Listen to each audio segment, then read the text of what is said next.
भाव से कहो जय श्री कृष्ण। आओ बीजा दिवसનું મધ્યકાલીન સત્ર પ્રારંભ કરીએ ખૂબ ભાવથી। સ્વસ્તિ શ્રી ગણેશાય નમઃ। સ્વસ્તિ શ્રી શારદાય નમઃ। परात् पुरुषद गुरुदेव चरण कमलं व्याम। हे कृष्ण करुणा सिंधु दीनबंधु जगत्पते गोपेशं गोपिकाकान्तं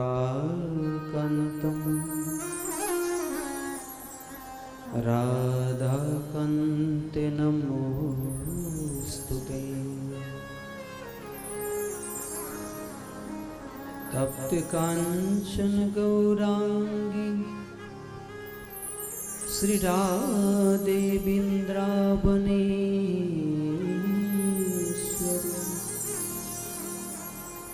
वृषभानुसुते देवी प्रणमामि हरे प्रिये।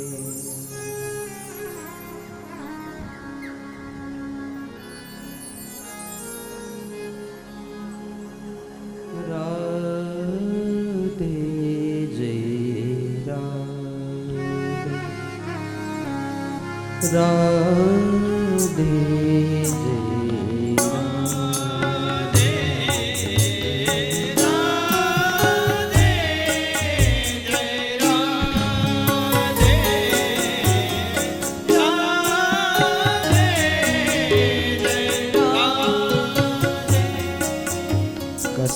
हेतु निर्जग्राह कलिं दिग्विजय नृपा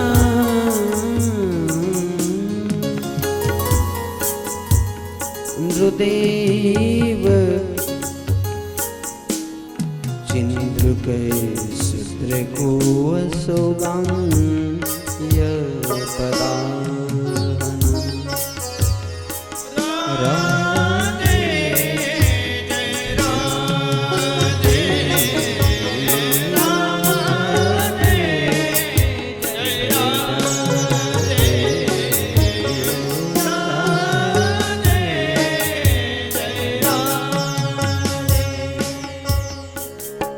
भाव से कहो जय श्री कृष्ण।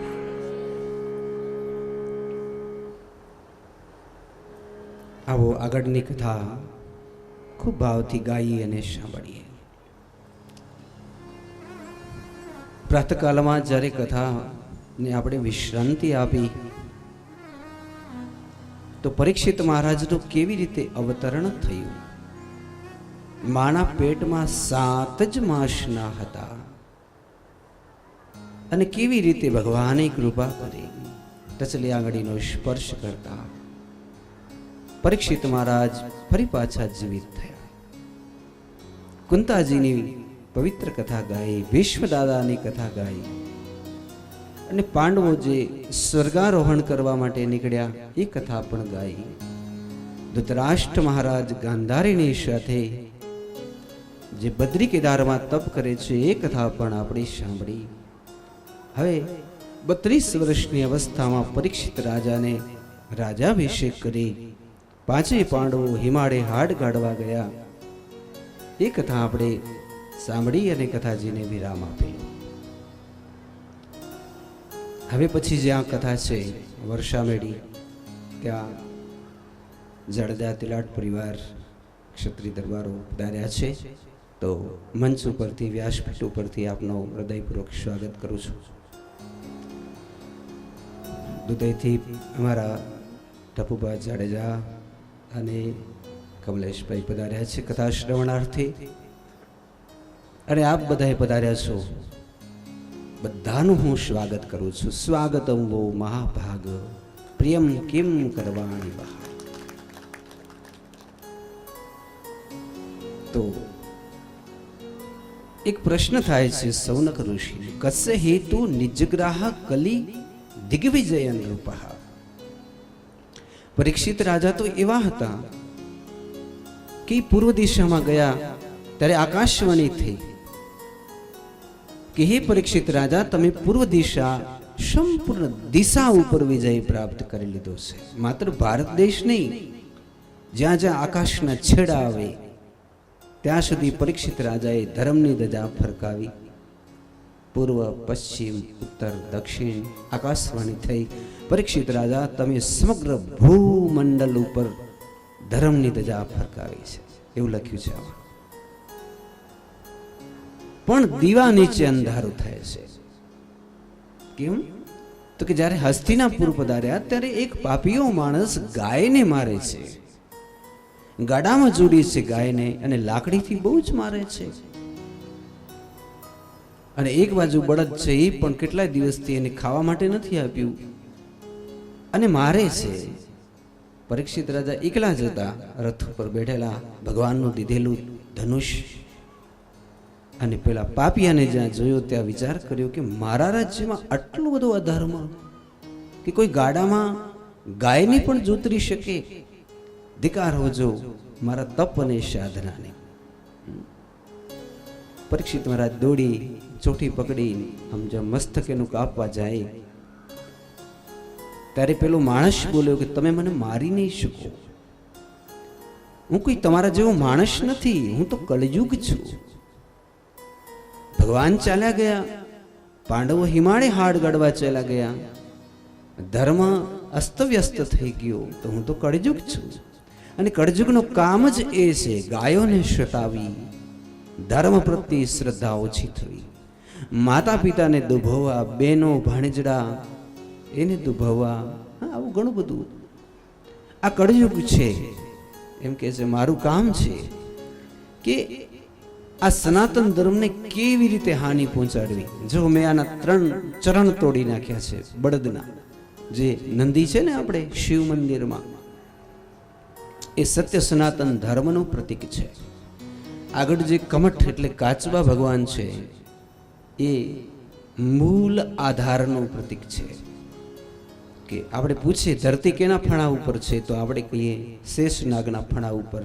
તો શેષનાગ કેની ઉપર, એ કેના આધારે બેઠા, ત્યારે આપણે કેવું પડે કે શિવજીના મંદિરમાં જે કાચબો છે એ કમઠ ભગવાન ઉપર શેષ પોતે બેઠા છે, એને તાકાત આપે છે શેષનાગ અને પૃથ્વી ધારણ કરવાની, એવું આપણું શાસ્ત્ર કહે છે.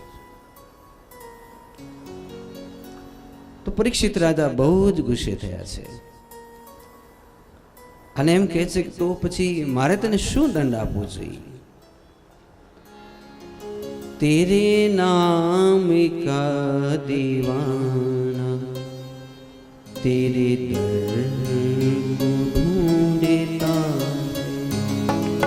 तेरे नाम का दीवाना तेरे दर को ढूंढता है, तेरी छवि को लेके दर को ढूंढता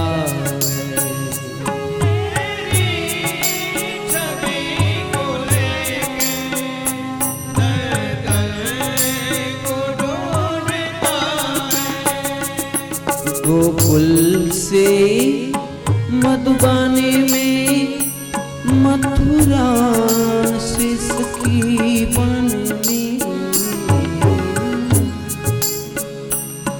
गोकुल से मधुबन में मथुरा से सखी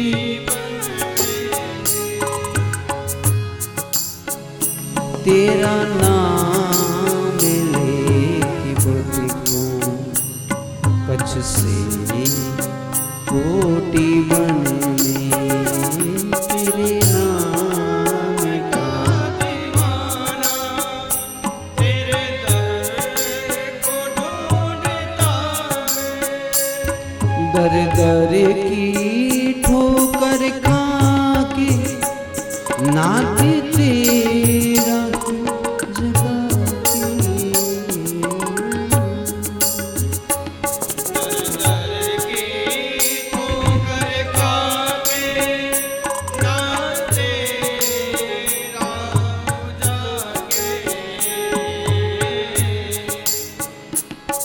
पुकार मेरी सुन ले पुकार मेरी सुन ले मिलने को चाहता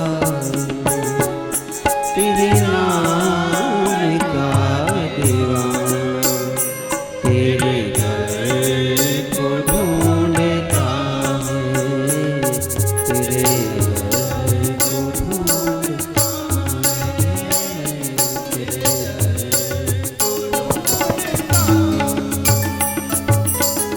तेरे भाव से कहो जय श्री कृष्ण। परीक्षित राजा कड़जुग ने एम कहे છે कि एक काम कर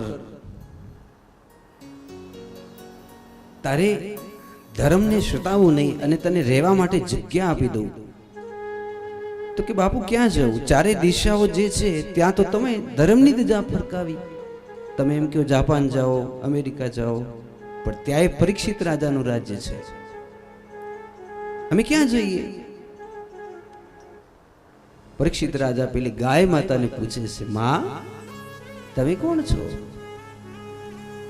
અને આટલા બધા દુખિયા દુબળા તમને આ ખાવા નથી દેતું કે શું છે ગાય માતાએ બહુ સરસ વાત કરી કે અમે દુખિયા નથી પણ અમે વિયોગી છીએ કેમ તો કે અમે કૃષ્ણના વિયોગી છીએ એ ચાલ્યા ગયા પછી આ જગતમાં જ્યાં જ્યાં દૃષ્ટિ કરીએ તમારા મન ધરાતું નથી સંતોષ નથી થતો અને એટલે અમે દુખિયા છીએ દુબળા છીએ આ સૃષ્ટિ ઉપર જ્યારે વળી પાછા કૃષ્ણ પધારશે બસ ત્યારે જ અમારું જીવન ધન્ય ધન્ય થાય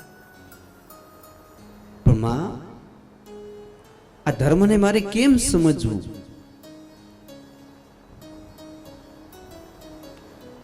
श्री राधे जय राधे जय श्री कृष्ण बोलो श्री राधे जय श्री कृष्ण बोलो श्री राधे जय श्री कृष्ण बोलो श्री राधे तप दया शांति त्याग संतोष आर्जव सम दम तप स्वाध्याय तितिक्षा उपरिति स्मृतम् जय राधे श्री कृष्ण बोलो श्री राधे श्री कृष्ण बोलो श्री राधे जय श्री कृष्ण बोलो श्री राधे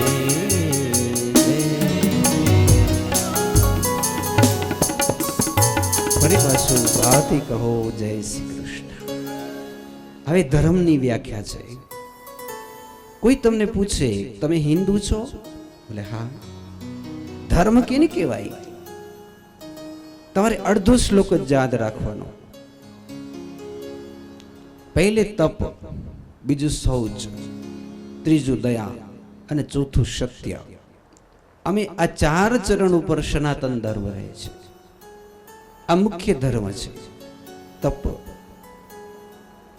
અર્થાત આપણે હિન્દુઓ, જીવ માત્ર દરેકે દરેક હિન્દુ તપસ્વી હોવો જોઈએ.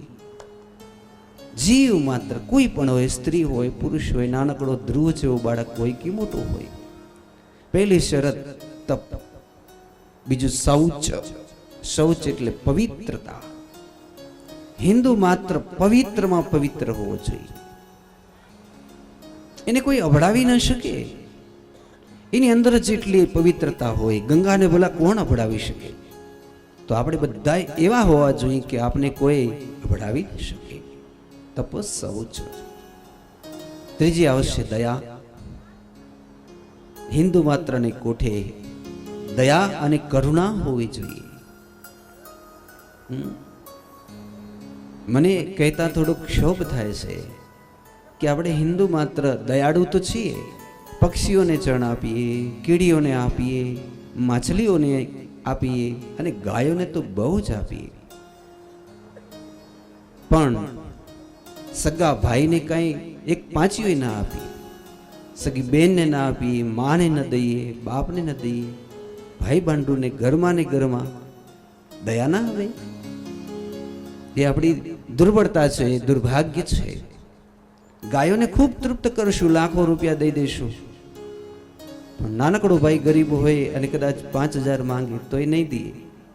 હું નથી કહેતો, સુખદેવજી મહારાજ કહે છે કે કળજુગનો માણસ ઢોંગી અને પાખંડી હશે, નામ ના કરવા દાન કરશે.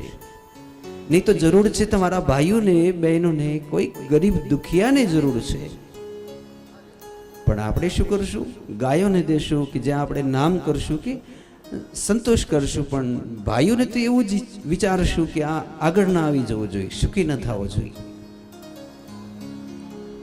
એટલે ત્રીજું ચરણ દયા અને ચોથું સત્ય. શ્રી વલ્લભાચાર્યજી કહે છે કે અત્યારે સનાતન ધર્મ દયા ઉપર રહેલું છે. હિન્દુઓમાં નથી તપ, નથી પવિત્રતા, નથી સત્ય, પણ દયારૂપી ચરણ ઉપર આ ધર્મ ઊભું છે. દયા બહુ છે. અને અત્યારે આ એક ચરણ ઊભું છે દયારૂપી. જ્યારે સુખદેવજી મહારાજ સ્વામી એમ કહે છે સત્ય ઉપર ઊભું છે, દયા નહીં.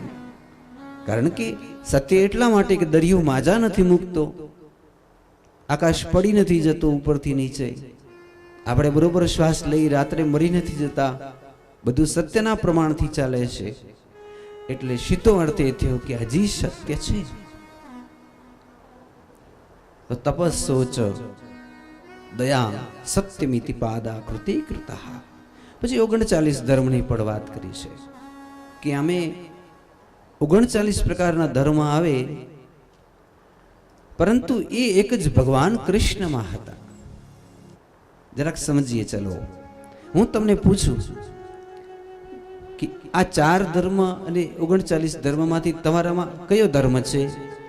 કયો તો આપણે કહીશું છે તો ખરો, પણ જરાક ઢચું પચું થોડું ઘણું ક્યાંક હશે. જ્યારે ભગવાન શ્રી કૃષ્ણ નારાયણમાં 39 ધર્મ એકદમ બરોબર હતા, પૂર્ણ રૂપથી હતા. અને એટલા માટે જે ભગવાન છે, ભગવાન એને કહેવાય જેમાં ધર્મ ભરપૂર ભરેલા હોય. પધારી મહારાજ શ્રી. ધર્મ જેમાં ભરપૂર ભરેલા હોય. સમજાણો? ભગવાનને શું કામ માનો છો? રામ અને કૃષ્ણને કે સંપૂર્ણ ધર્મથી ભરેલા છે. જ્યારે હું ને તમે, આપણામાં ધર્મ છે જ નહીં. પધારી જય હો.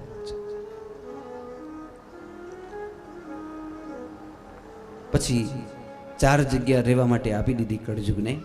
એમ કીધું કે કામ કર, તને રહેવા માટે સ્થાન આપી દઉં. શું આપી દેશું? તો કે જો હું તને આપું છું. એટલે એમણે 4 સ્થાન આપી દીધા. ધૃતમ પાનમ સ્ત્રિયમ શુન્ના યત્ર ધર્મ ચતુર્વિધ.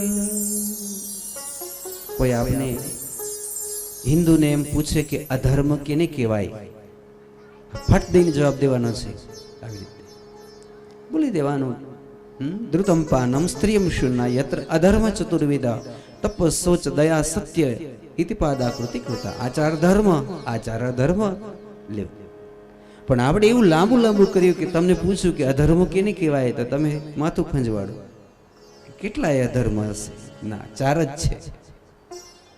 એમાં બધું આવી જાય. કયા કયા છે? ધ્રુતમ. ધ્રુતનો અર્થ થશે છેતરવું. આપણે ધ્રુત કહેવાય જુગાર. દ્રૌપદીજીના વસ્ત્ર ખેંચાણા. જ્યાં જ્યાં અધર્મ થયો ત્યારે આ ચોપાટું રમતા, જુગાર રમતા, કોઈને છેતરતા, શકુની મામા જેવી વૃત્તિ જેને કહેવાય, એ સૌથી મોટામાં મોટું પાપ છે. સમજી ગયા ને?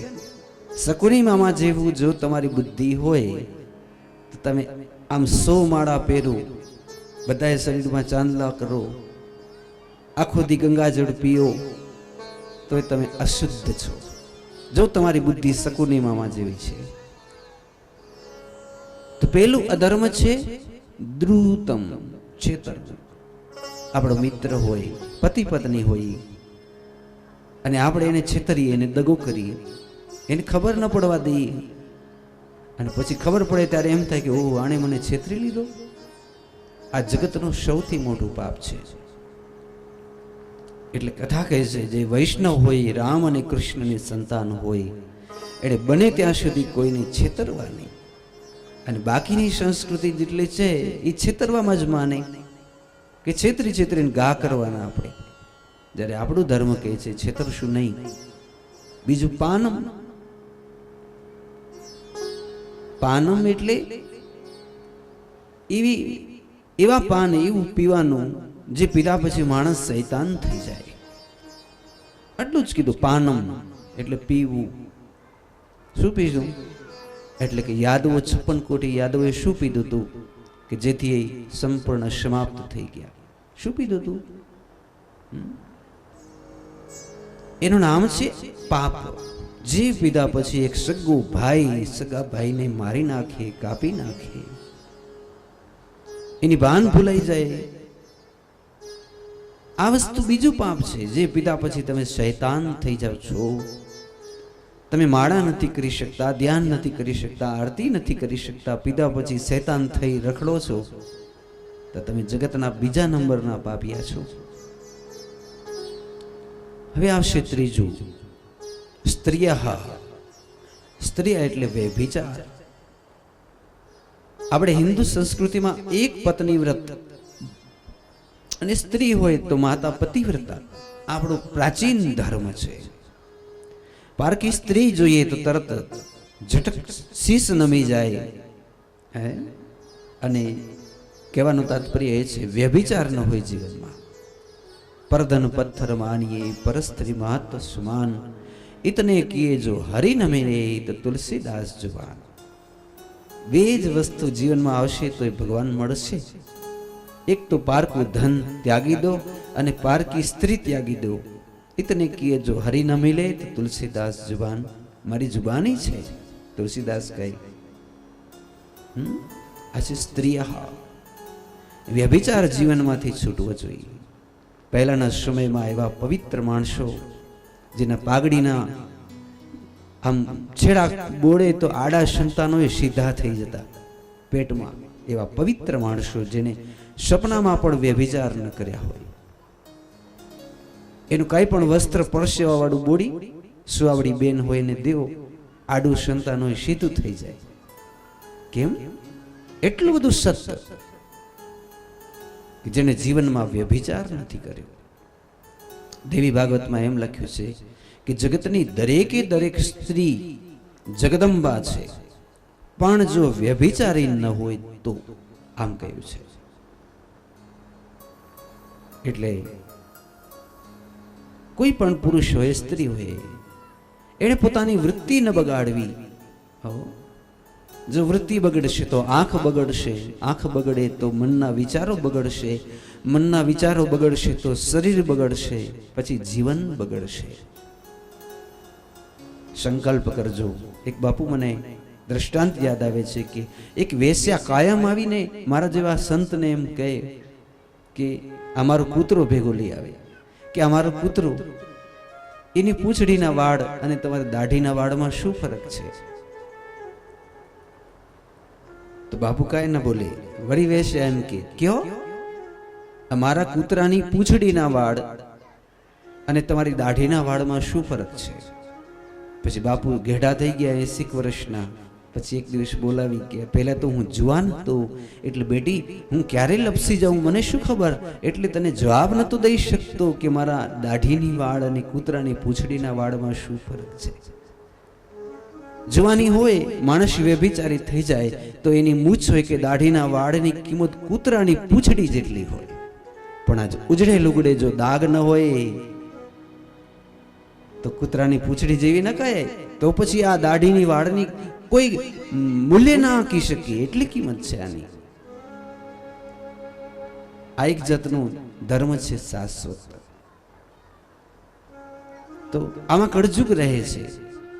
ધ્રુત એટલે છેતરવામાં, સટાઓ રમવામાં, જુગાર રમવામાં, ન પીવા જેવું પીવામાં, વ્યભિચાર કરવામાં, ને છેલ્લે હિંસા શૂન્ય યત્ર અધર્મ ચતુર્વિધ.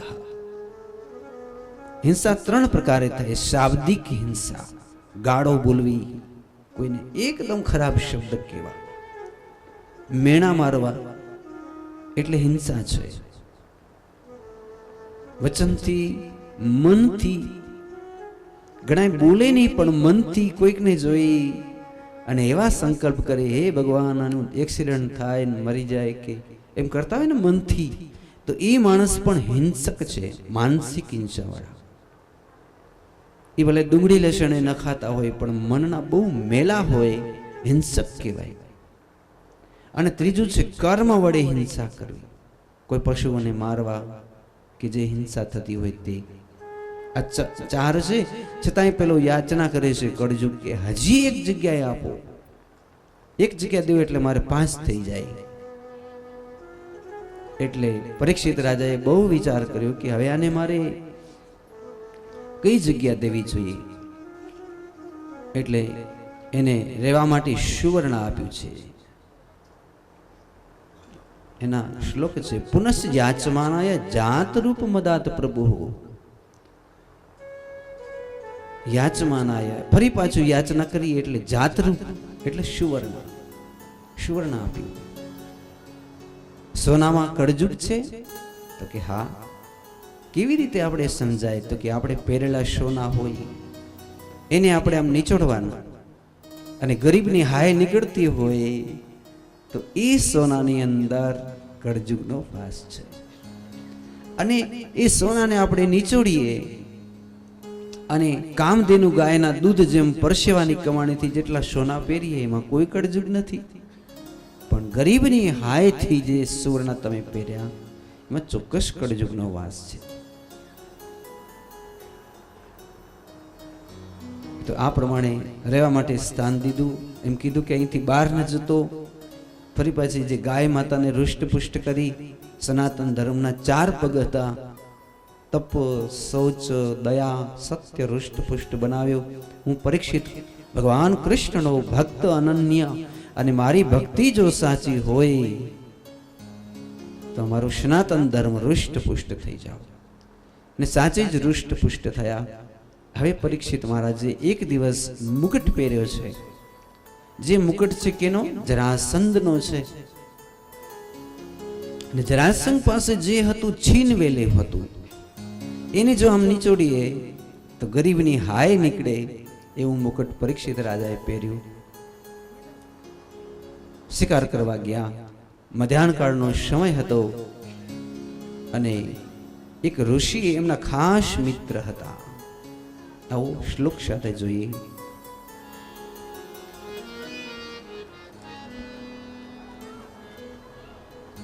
રાધે જય રાધે.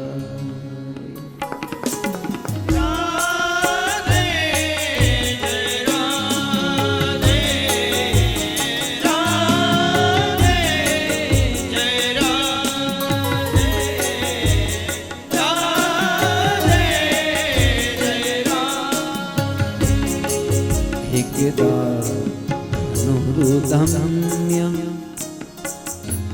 વિચરન મૃગ્યમ વને મૃગાનુગતઃ શ્રાંત શ્રુતિતૃષિતો વૃષમ રાધે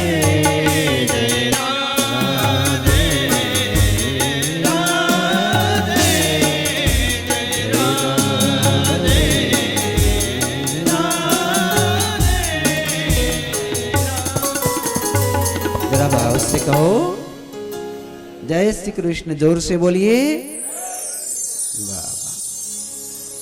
एकदा धनुर्दम्य विचरण मृग्या बने।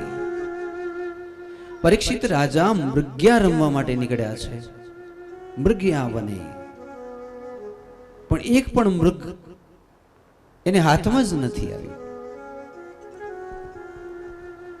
પરીક્ષિત રાજા સાથે મોટો રસાલો છે. ત્યાં જોયું તો એક ઋષિનો આશ્રમ છે. આશ્રમ જોઈ પરીક્ષિત ને દર્શન કરવાની ઈચ્છા થઈ ગઈ. એટલે કીધું બધાને કે એ ભાઈઓ તમે જાઓ, હું મહારાજના દર્શન કરીને આવું છું, મારી સાથે કોઈની જરૂર નથી. રથ લઈને નીકળ્યા. બરોબર મધ્યાહન કાળની સંધ્યાનો સમય હતો. ધ્યાનથી સાંભળજો. ઋષિ આવી રીતે બેઠા છે ધ્યાનમાં, પદ્માસન વાળી, સોહમ સોહમ સોહમ. પરીક્ષિત રાજા આવ્યા. બહુ તરસ લાગી હતી, બહુ ભૂખ લાગી હતી. આ બે જ વસ્તુ છે ને ક્રોધ કરાવે. તમે જોજો બહેનોને ભૂખ્યા હોય ત્યારે એવો એનો મગજ તપી જાય કે પુરુષ હોય. એને વિચાર કર્યું કોઈ આમ આશ્રમમાં છે કે નહીં. નમો નમઃ એમ કહ્યું. એને એમ કે કોઈક આવશે આશ્રમમાંથી, પણ કોઈ ના આવ્યું. એટલે શું કર્યું, રથમાંથી નીચે ઉતરી અને સમીક ઋષિને આમ કર્યું, નમો નમઃ.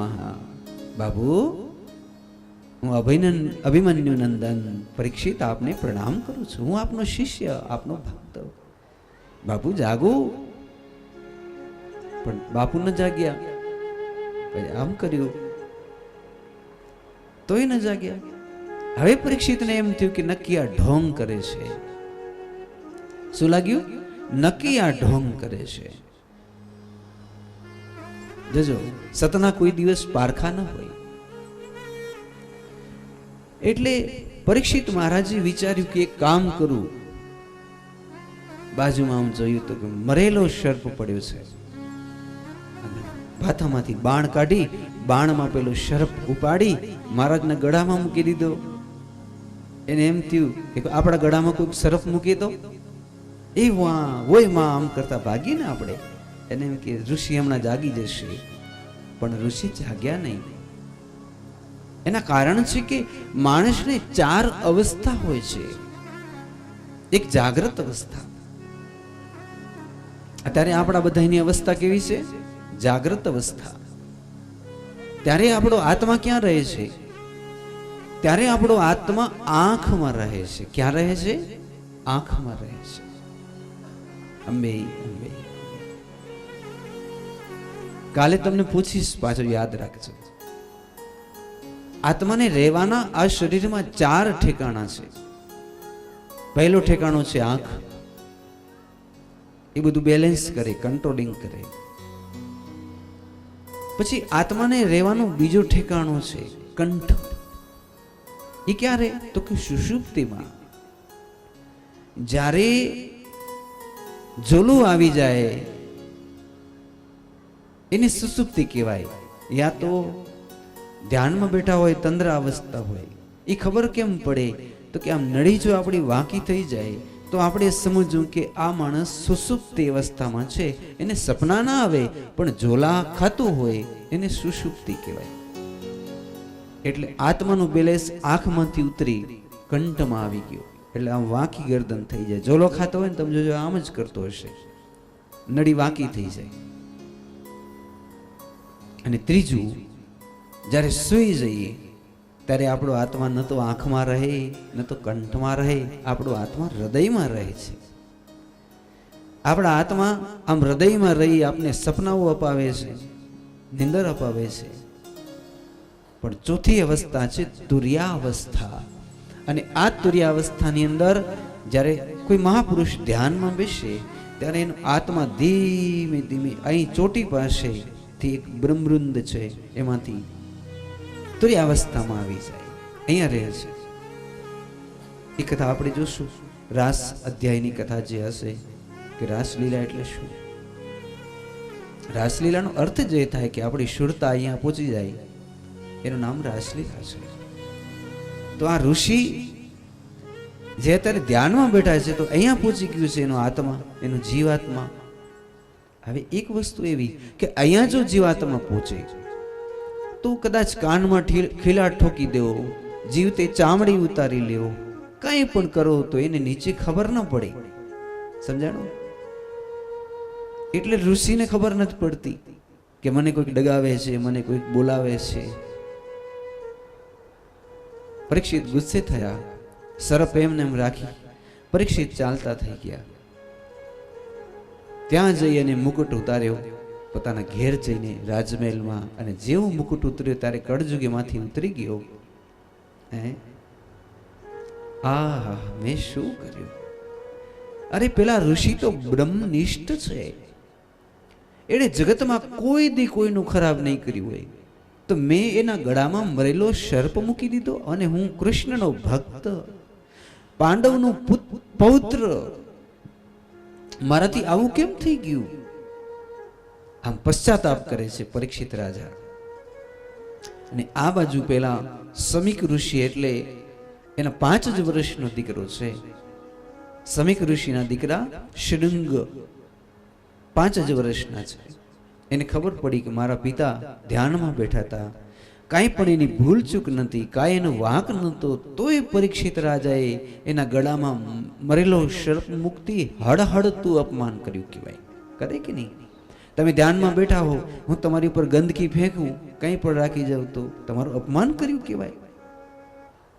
ઋષિને ક્રોધ આવી ગયો, હાથમાં જળ લીધું. ઇતિ લંઘિત મર્યાદ તક્ષક સપ્તમે અહની દક્ષ્યંતિસ કુલ અંગારચો ઉદિતો મમહા. શ્રાપ દઈ દીધું કે જે આ મરેલો સર્પ છે એ મરેલો સર્પ જીવતો થઈ તક્ષક બની જશે.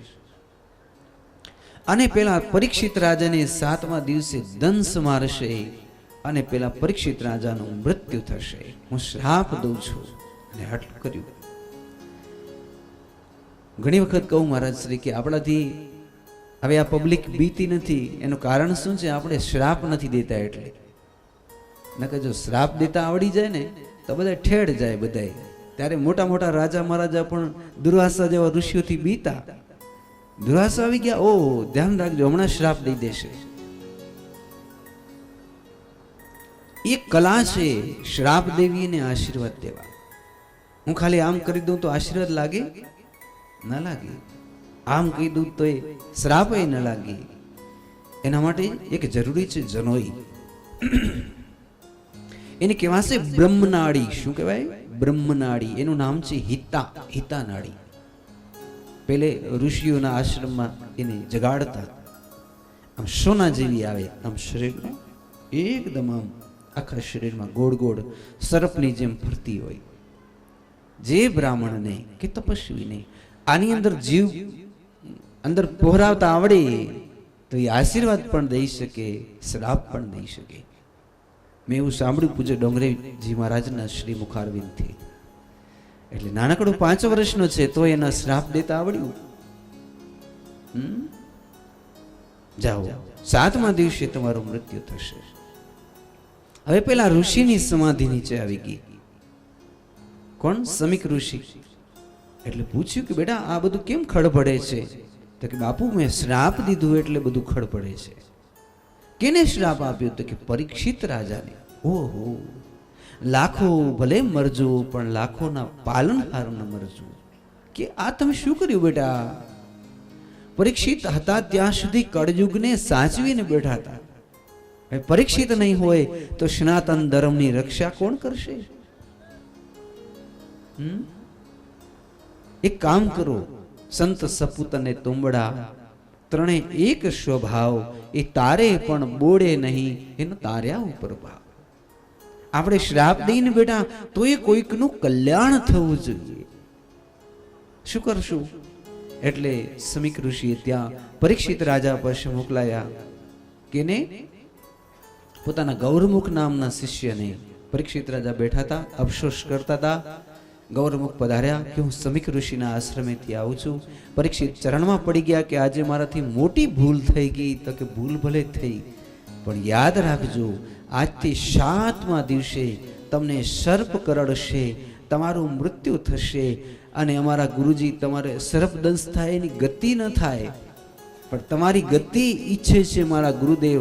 એટલે એણે રસ્તો બતાવ્યો છે કે જો તમે બધું રાજપાટ છોડી ગંગાના કાંઠે બિરાજમાન થઈ અને જો તમે 7 દિવસ આરાધના કરશો તો અમે અમારી આખી જિંદગીનું તપ અને પુણ્ય આપી છીએ બાપ અને દીકરો, કે જાઓ તમને સર્પદંશ થશે છતાંય તમારો વૈકુંઠમાં વાસ થશે.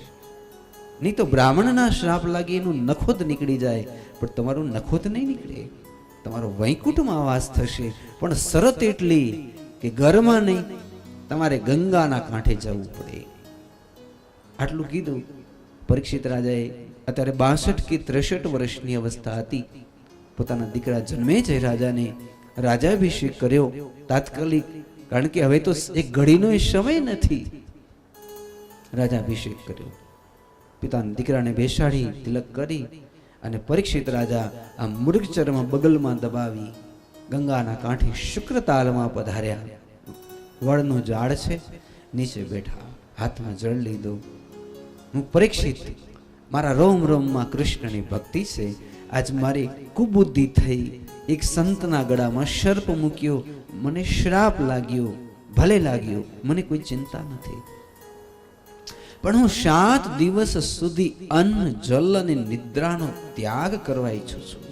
હું સંકલ્પ કરું છું 7 દિવસ સુધી નિંદર નહીં કરું, કંઈ પણ ખાઈશ નહીં, કંઈ પણ પીશ નહીં,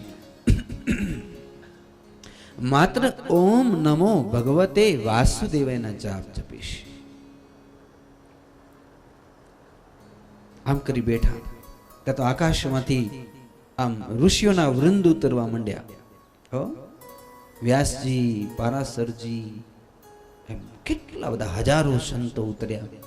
પરીક્ષિતે બધાને પ્રણામ કર્યા કે બાપજી, હું તો વિરક્ત છું અને અત્યારે તો મારી પાસે તમને દેવા જેવું કાંઈ નથી, અને અત્યારે તો હું તમને જમાડી શકું એવી મારી શક્તિ નથી, કારણ કે હું તો અનશન વ્રત રાખીને બેઠો છું. હું તમારી કેમ સેવા કરી શકીશ?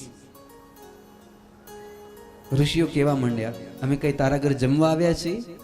અમને ખબર પડી કે તારો 7મા દિવસે મોત છે અને આખી જિંદગી તે અમારી સહાયતા કરી છે, તો આજે તારી ઉપર દુઃખ આવે તો અમારે તારી સાથે રહેવું પડે કે નહીં, એટલે અમે આવ્યા છીએ.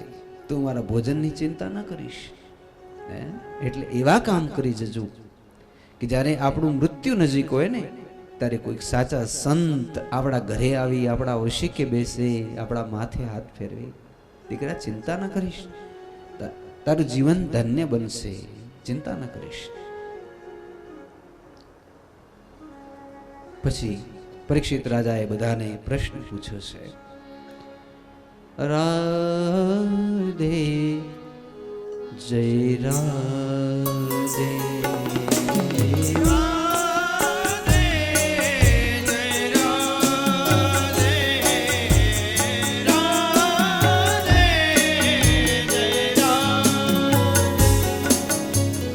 પૂછયામી સંસિદ્ધિનામ પરમ ગુરુ પુરુષીય પ્રિયમાણે સર્વથા અત પૂછયામી સંસિદ્ધિનામ પરમ. જરા ભાવ से કહો જય જોડીને પૂછ્યું, અત પૃચ્છામિ, હું પૂછું છું કે હું 7 દિવસ શું કરું? મોત તો નક્કી જ છે, તો મારે શું કરી લેવું કે 7 દિવસમાં મારું જીવન ધન્ય ધન્ય બની જાય, મને મુક્તિ મળે? એટલે ઋષિઓ બધા જોવા માંડ્યા કે 7 દિવસમાં શું થાય? ધૂણા તાપવા હોય તો 12 વર્ષ તો ધૂણા તાપવા જ પડે. કઈ નહીં તો 3 વર્ષ તો કંઈક ને કંઈક ભજન કરવું પડે, તો જ આપણું ભજન પાકે. 7 દિવસમાં કેમ ભલા મુક્તિ થઈ શકે? ન થાય. એટલે બધા જવાબ ના આપી શક્યા. અને ત્યાં તો આકાશમાંથી શ્રી શુકદેવજી મહારાજનું આગમન આપણી સભામાં થઈ રહ્યું છે. બોલીએ શ્રી શુકદેવજી મહારાજ કી. રાધે જય જય રાધે.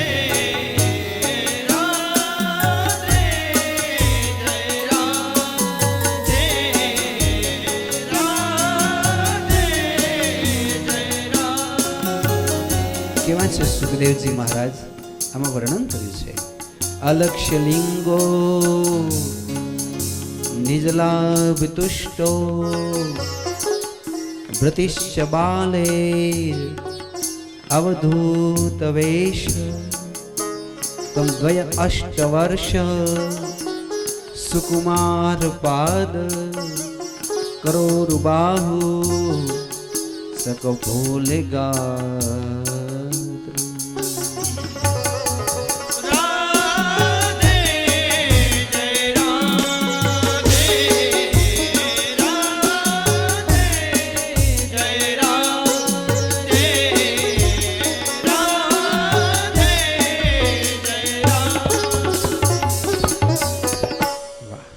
ભાવ સે કહો જય શ્રી કૃષ્ણ. સુખદેવજી મહારાજ સભામાં અવતરિત થયા છે. ક્યાંયથી આવ્યા નથી કઈ ગાડી કરીને. આ આકાશમાંથી તેજનો પુંજ. એમ થાય કે આ ઉલ્કા પડી રહ્યું છે કે શું છે? ધગધગતું કાંક આવે છે. અને આમ કરતો જ્યારે આમ નીચે ઉતર્યા અને પછી તેજ ઓછું થઈ ગયું ત્યારે આમ બધાએ જોયું શું છે આ? જ્યાં જોયું તો શ્રી શુકદેવજી મહારાજ. હા, એના પિતા વ્યાસજી આમ પ્રણામ કરે છે. હે સુખદેવ, મારા પ્રણામનો સ્વીકાર કરો. એના દાદા પારાશર તો દોડી દોડીને ચરણમાં પડી ગયા.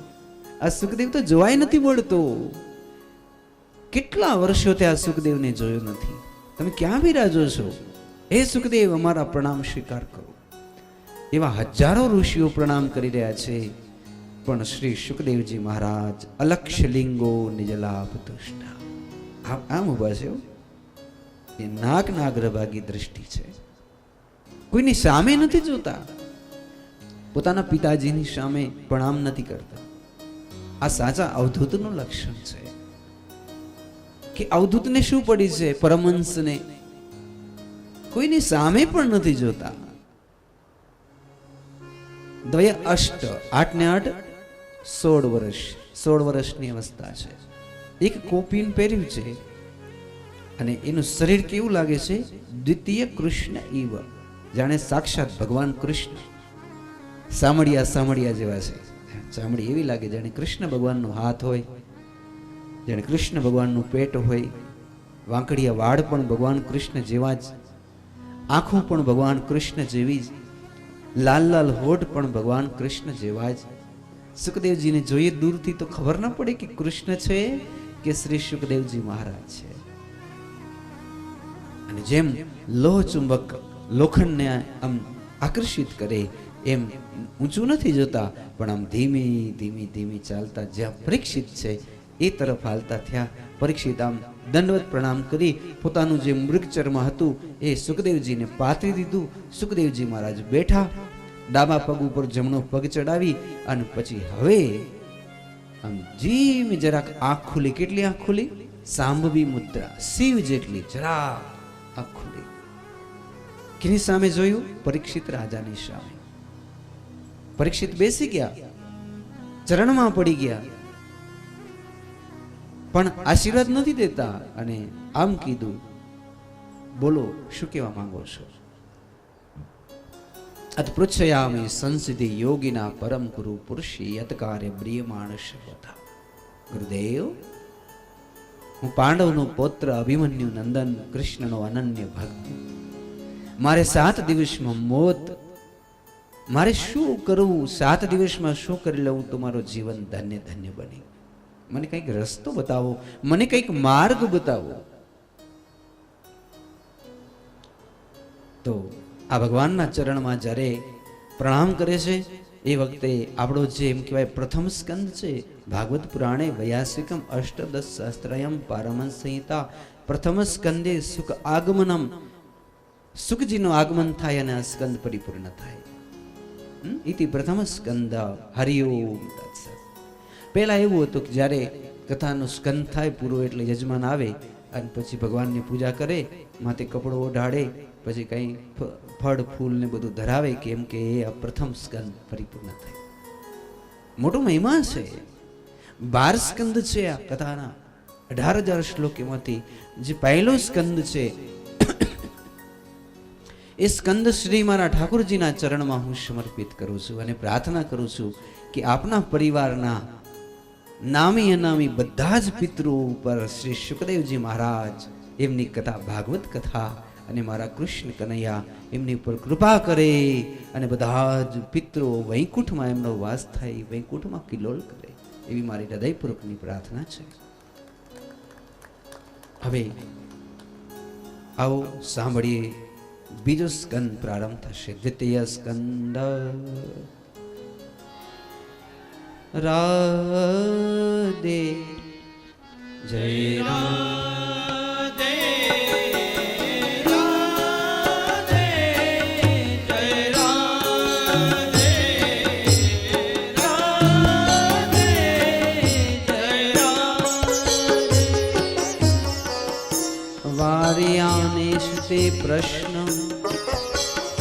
કૃતો લોકહિતા નૃપઃ આત્મવિંત સમ્મત પુંસા શ્રોતવ્યાદીશો યહ પર.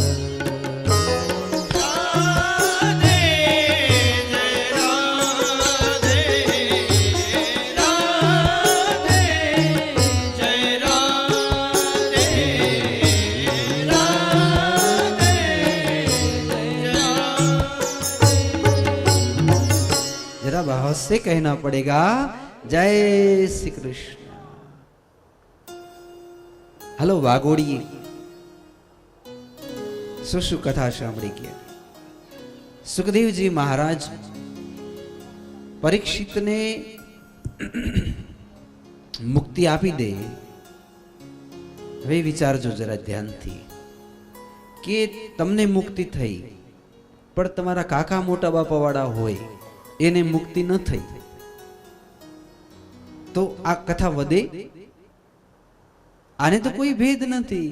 આના માટે તો બધા સરખા, તમે તમારા કાકા મોટા બાપાના પિતરાઈઓ જે હોય તે. આ તો ગંગા છે, જે પણ ખોબો પીએ કલ્યાણ કરી દે. સમજી ગયા ને?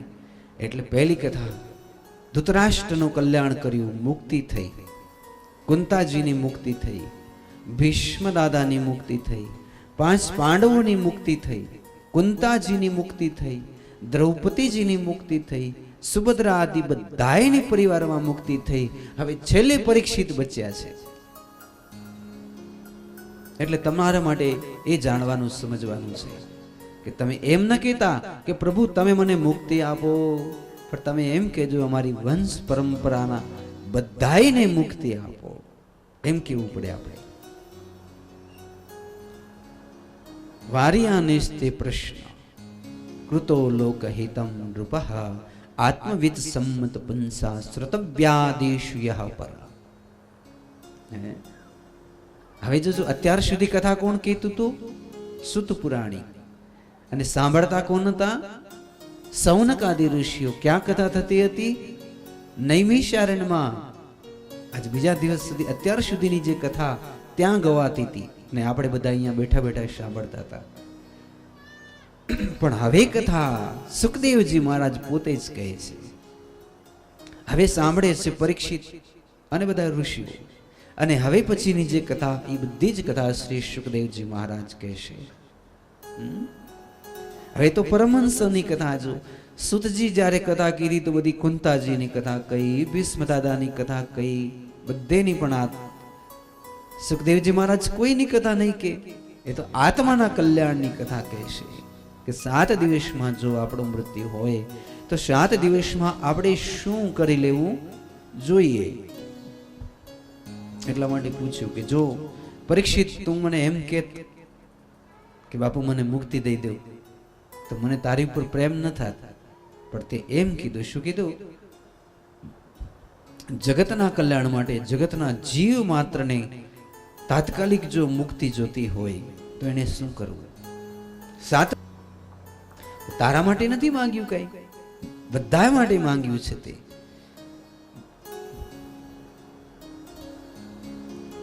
તારા વંશમાં એક રાજા થઈ ગયા જેનું નામ હતું ખટવાંગ રાજા. પરીક્ષિત, એકવાર આકાશમાંથી દેવતાઓ આવ્યા અને કેવા લાગ્યા તારા દાદા ખટવાંગ રાજાને કે રાજા, અમને દાનવો બહુ સતાવે છે, તમે આકાશમાં ચાલો અને એનાથી તમે યુદ્ધ કરો ને અમને જીતાડી દો. તારા દાદા એના વિમાનમાં બેસી સ્વર્ગમાં ગયા. દાનવોને બહુ જ માર્યા, કારણ કે એની પાસે બહુ વિદ્યા હતી. પછી દેવતાઓ કહે છે માંગી લો ખટવાંગ રાજા. તો ખટવાંગ રાજાએ કીધું મને મુક્તિ આપો, મને વૈકુંઠ આપો. તો દેવતાઓ માથું ખંજવાડી, અમને મુક્તિ નથી મળતી, તમને ક્યાં દઈ? અમારી કને અમૃત છે, પૈસા છે, ધન સંપત્તિ છે, મુક્તિ નથી, બીજું કંઈક માંગો. તો ખટવાંગ રાજાએ કીધું એટલી તો ખબર પડશે ને કે મારું આયુષ્ય કેટલું બાકી છે. એટલે દેવતાઓએ કીધું તમે હજારો વર્ષથી સ્વર્ગમાં યુદ્ધ કરો છો, 2.5 ઘડી એટલે 1 કલાક તમારું આયુષ્ય બાકી છે. કેટલું? 1 કલાક. તો ખટવાંગ રાજાએ કીધું એક કામ કરો, મને હિમાલય એટલે હિમાચલમાં લઈ ચાલો, જ્યાં બદ્રી કેદારનું ધામ છે, અને ત્યાં મને શ્રીમદ ભાગવતની કથા કોઈક કહો. મને પાકી ખાતરી છે કે 1 કલાક જો હું ભાગવત સાંભળું તો મારો વૈકુંઠમાં વાસ થશે.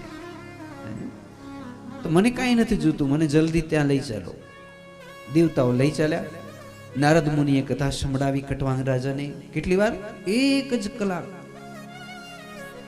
અને તારા દાદા હજી તો આમ આડાવડા થાય ત્યાં તો આકાશમાંથી વિમાન આવ્યું અને એ વિમાનમાં બેસી અને તારા દાદા ખટવાંગ વૈકુંઠમાં ગયા. તારી કન તો 7 દિવસ છે, પણ તારા દાદા પાસે તો 1 જ કલાક હતો. જો આવા જોઈ ડોક્ટર, બ્રાહ્મણ, ગુરુ કે આમ ઓછું કરી દે આપણું દુઃખ દર્દ, કે 7 દિવસ તો ઘણા કહેવાય, 1 કલાકમાં પણ જીવ મુક્તિને પ્રાપ્ત થઈ જાય. સમજ્યા? તો કે હા. તો હવે મારે શું કરવાનું? એટલે સુખદેવજી મહારાજ કહે છે નિદ્રયા હરિયતે નક્તમ વયવાયને ચ વાવયમ. એ દીકરા, માણસના 3 મોટા શત્રુ છે, એમાં પહેલો શત્રુ છે નિદ્રા. છે કે નહીં? આપણા 100 વર્ષ લેખી લો તો 50 વર્ષ શેમાં હાલ્યા જાય? નિદ્રામાં. કેટલા ઓછા થઈ ગયા? 50 થઈ ગયા કે નહીં નિંદરમાં? તો પહેલો શત્રુ છે નિદ્રા. નિદ્રાને વેરણ કીધી છે. જાગો લોકો મત સુઓ, મત કરો નીંદ સે પ્યાર, જૈસો સપનો રૈન કો ऐसो है સંસાર. નિદ્રા જોઈએ, પણ કેટલી જોઈએ? મર્યાદિત. બીજી વસ્તુ છે આળસ. માણસનો સૌથી મોટો અને ભક્તિ ભજનમાં સૌથી મોટો શત્રુ હોય આળસ. એમ તો 4 વાગે તો ઉઠવું જ છે, પણ પેલી આળસ એવી હોય ને ઉઠવા જ ન દે કોઈ દી. એ સૂરજ ઉગે ત્યારે જ આપણે ઉઠવા દે. એટલે આળસ છે એ બીજા નંબરનો શત્રુ છે. અને આળસ આવવાનું કારણ શું છે? ભરપેટ ખાવું, એકદમ ઠાંસી ઠાંસી ખાવું. જો આપણે અડધા ભૂખ્યા રહીએ તો આપણે 3 વાગે ઉઠી જ જઈએ. તમે જોજો ભલે અડધા ભૂખ્યા રહીએ તો. જો એકદમ ઠાંસી ઠાંસીને ખાઓ તો વહેલી ઉગી સવાર તો ના ઉઠી શકાય. અને ત્રીજું છે પ્રમાદ. પ્રમાદ એટલે ઠઠા મશ્કરી. કોઈક માણસને ઘરમાં બેસાડો એટલે આમ આમ કરતો હોય, કા તો કે હું તો આખો દી હોટલે બેસું તો જ મને મજા આવે, મને હોટલ સિવાય મજા જ ના આવે. બેનો એવા હોય કે કામ થઈ જાય હોટલે બેસે તો જ એને મજા આવે. એને શું કહેશું? પ્રમાદ. પ્રમાદ એટલે શું? હાંસી, ઠઠા મશ્કરી. તો આ ઠઠા મશ્કરી છે એ પણ ભક્તિ માર્ગનો ત્રીજો વિઘ્ન છે. પણ પરીક્ષિત, તમે શું કર્યું છે? તમે તો નિદ્રા પણ ત્યાગી દીધી, અન્ન પણ ત્યાગી દીધું અને જલ પણ ત્યાગી દીધું છે. તમારે શેની ચિંતા કરવાની?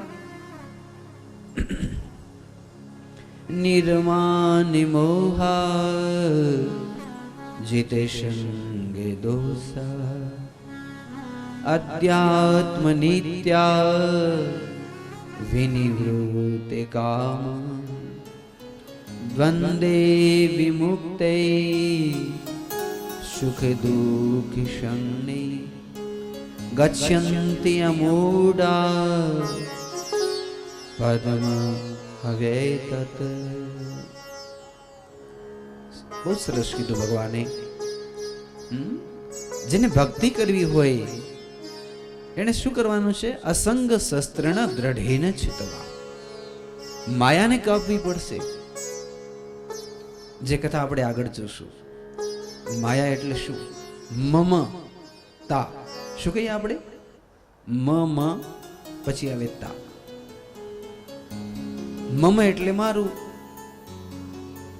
તા એટલે પછી સ્ત્રીલિંગ લાગી જાય છે. આ જ નથી છૂટતી. આ મારું, આ મારું, આ મારું. જ્યારે એક ફકડ બાવાજી હોય એ તો ઝૂંપડી બનાવીને પાછ ચાલે જાય કે મેરા કુછ નહીં હે. સમજ્યા ને? માયાનો કર ત્યાગી દેખ ભ્રકુટી કી અંદર આસન બેઠ જમા કર ત્યાગી દેખ ભ્રકુટી કી અંદર. कभी बिजली कभी सूरज चंदा कभी चमकता तारा कभी कभी फिर ध्यान में आए कभी कभी फिर ध्यान में आए ब्रह्म ज्योति का लेरा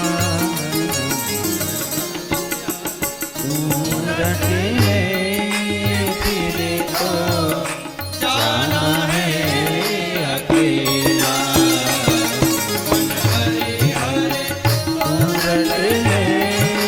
फिरे तो जाना है अकेला.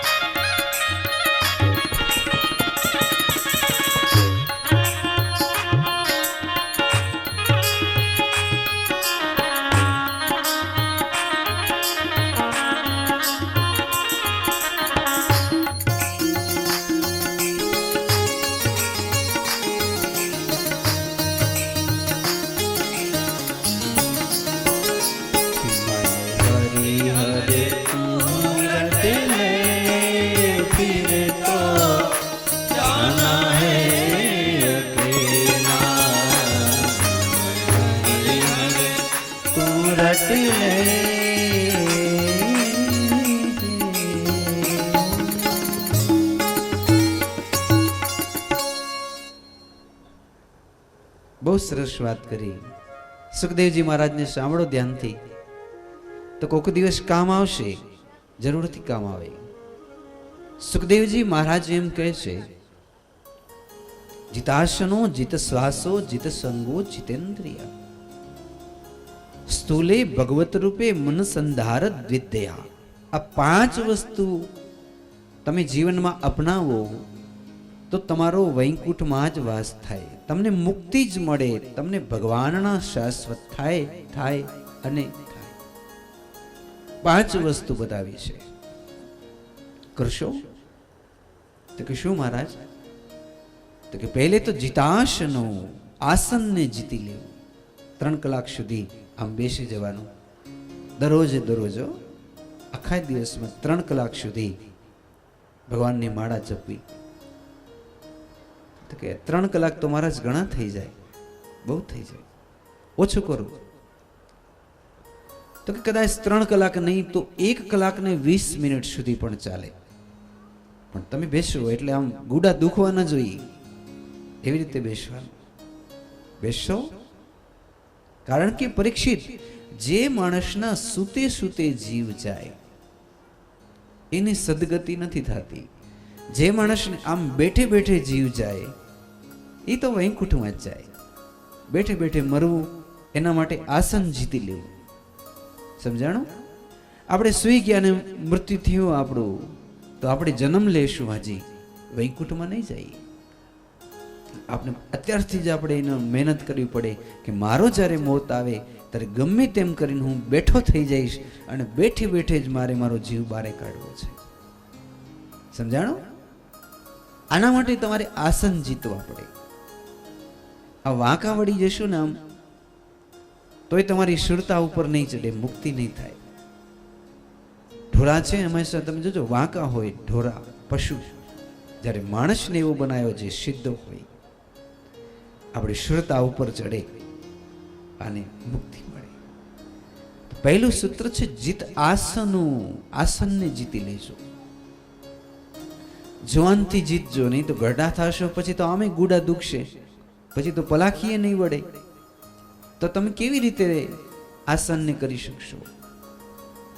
જવાનીથી બચપણથી જ એવી ટેવ પાડજો, તો તમે ગમે તેટલા મોટા થશો તો એ તમારે ગુડા નહીં દુખે, પગ નહીં દુખે. તો રોજ 1 કલાક ને 20 મિનિટ આસન, પછી બીજો જીત શ્વાસ. પરીક્ષિત, માણસને મૃત્યુ વખતે મૂંઝારો થાય, ગભરામણ થાય, શ્વાસ ન લઈ શકે, ડચકા લે. હે બાપરે, મરી ગયો, ડોક્ટરને બોલાવો, મને આમ થાય છે. એને કહેશું જીત શ્વાસ. પણ જેણે બહુ જ પ્રાણાયામ કર્યા હોય એ તો મિનિટ 2 મિનિટ સુધી તો આમ બંધ રાખીને બેઠો હોય શ્વાસની, તો એને 2 મિનિટ કદાચ શ્વાસ લેવા ન જડે તો એ વિચલિત ન થાય. સમજાણું? પ્રાણાયામ કરવાના ચોક્કસથી. ઓછામાં ઓછા 12 પ્રાણાયામ રોજ કરવાના, 3 ટાઈમ, સવાર, બપોર, સાંજ.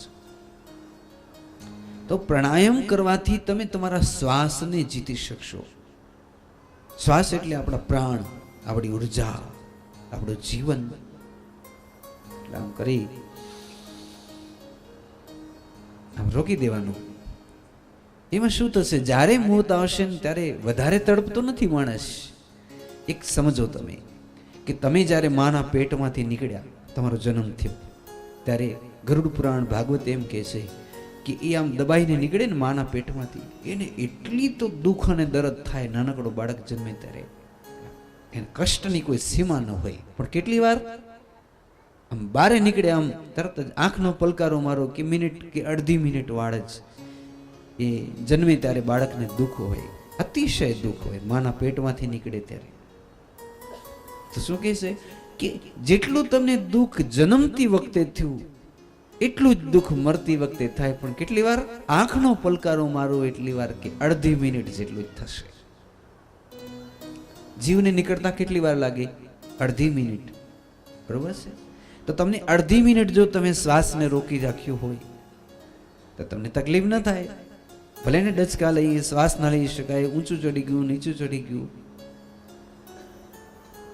આ તો ભાગશાળી હોય એની વાત છે, બાકી તમારે ને મારી તો બહુ આ મુશ્કેલ વસ્તુ છે. ત્રીજું છે જીત સંગુ. સંગ જીતી લેવા. સંગને આપણે શું કહીશું? સંગ એટલે વ્યસન. તમને કેની સંગતિ છે? તો કે હું ચાય પીઉં છું, બીજું કાંઈ નથી. કોઈ કે હું બીડી પીઉં છું, કોઈ કે સિગરેટ પીઉં છું. બહેનો પણ એમ કે અમે ચા પીએ છીએ, કોઈ બહેનો એમ કે અમે બજર ખાઈએ છીએ. હવે તો નથી ખાતા લગભગ, પણ એને સંગતિ કહેવાય. શું કહેવાય? તમને કેના વગર હાલે? તો કે બધાય વગર હાલે, પણ આના વિના ના હાલે. તો તમે જ્યારે મરવાનો ટાઈમ થશે ત્યારે તમને તલબ લાગે તો તમે શું કરશો? જરાક જો તમારો ચાયમાં કે ભજીયામાં જીવ ગયો તો સમજી લેજો કે તમારું આખું મોત બગડશે. પછી તમે ક્યાં જન્મશો એ જ નક્કી નથી લેવું. બગડ્યું શેનાથી? વ્યસનથી. 3 થી 4 એવા વ્યસન કહેવાય. ખાવાનું વ્યસન, પીવાનું એટલે પાણી પીવાનું વ્યસન, પછી કોઈ તમાકુ ઇત્યાદિ જે કંઈ ખાતા હોય એનું વ્યસન, કોઈ શરાબ પીતા હોય એનું વ્યસન. એ છેલ્લે છેલ્લે બહુ નડશે.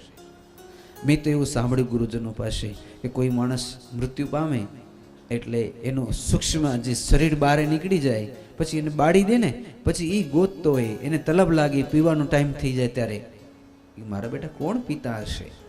પછી એનો આત્મા ભટકે, પછી એકદમ હલકા લોકો હોય એ પીતા હોય એના શરીરમાં ઘૂસી જાય અને પછી આનંદ લઈ જાય. એને જે આનંદ આવવો જોઈએ ને, આશ, પણ એને ખબર નથી કે અંદર ઘૂસે એટલે તરત જ એના મૂત્ર માર્ગમાંથી થઈ પછી એનો દીકરો થઈને એને જન્મવું પડે. સમજ્યા? આખી જે જો હતો બ્રાહ્મણ માની લો કે, પણ એને પીવાનું વ્યસન હતું, તો એક શુદ્ર એકદમ હલકી પ્રકારનો માણસ શરાબ પીતો હતો, એનો સ્વાદ લેવા એના પેટમાં ઘૂસી ગયો, મૂત્ર દ્વારમાંથી પત્નીના પેટમાં ચાલ્યો ગયો. હવે કોણ જન્મશે? એકદમ હલકો થઈને જન્મશે. સમજ્યા ને?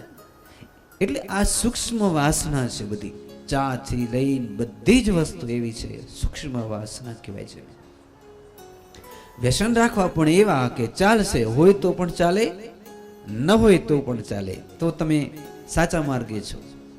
બાકી જો 2 મિનિટ ચા ન મળે ત્યાં તો આમ કરે, મારું માથું દુખ્યું, હવે જલ્દી કોઈક પીવડાવો, તો યાદ રાખજો અંતે બહુ નડશે. આગળ છે જીતેન્દ્રિય. હવે છેલ્લી વસ્તુ બહુ સારી કી, ઇન્દ્રિયોને જીતી લેવી. આપણે ખાટલે પડ્યા હોય, માં શીરો કરી દઉં, ત્યારે એને ઇન્દ્રિયો જીતી લીધી હોય ને, એમ કે બહુ જ શીરા ખાધા બેટા, અમે તો મણ ઘી પી ગયા, કેટલા શીરા ખાઈ ગયા, તમે બચાડા શું ખાશો? હવે નથી કહો. માં તમને નવી સાડી લઈ દે, અરે રે અમે તો બહુ સાડીઓ પહેરી, તમે ભલા શું પહેરી શકો, અમે બહુ દાગીના પહેર્યા. સમજાણો ને? અર્થાત એક જીવ એવી એની વૃત્તિ વળી જાય, ન તો ખાવામાં ન તો પીવામાં, એને ઇન્દ્રિયોને જીતી લીધી કહેવાય. ઘણી બહેનો રડતા હોય કે મારા બેટા મને રોટલો દે છે ને અંદર પોતે શીરા બનાવીને ખાય છે, એટલે એને રોવાનું આવે, પછી એ ભાવે નહીં, એને એમ થાય.